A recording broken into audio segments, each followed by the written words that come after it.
Hi, it's Paula from On a String. Welcome to my Tuesday Under 10, my tips and tricks and all things beading related in a really short bite-sized snippet. Today we're going to have a look at my first beading project. So let's flip over the camera and have a look at what it was that I actually created.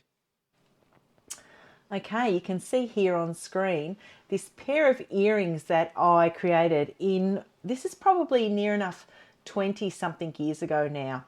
And I've kept these because it's one of those things that you like to see how far you've actually come from.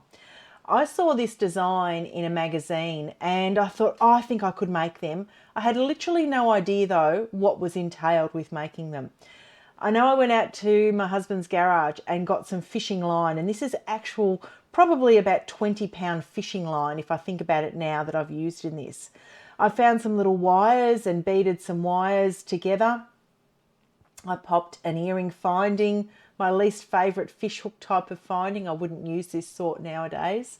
And I did a long head pin in here, popped a pearl in, and then some crystals.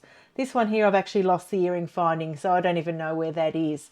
I know when I saw these earrings in the magazine, they were something like $300, and I thought surely I could make them for much less than that. So this is my very first beading project, and I like to keep this here in my studio to remind me of how far I've actually come in beading. Fishing line, no needle, some wire that I sort of flipped and turned without even really knowing what I was doing in that space to create these earrings. Tell me about your first beading project and if you've still got that one as well. Thanks for that. I hope you enjoyed our Tuesday Under 10 for this week. Bye for now.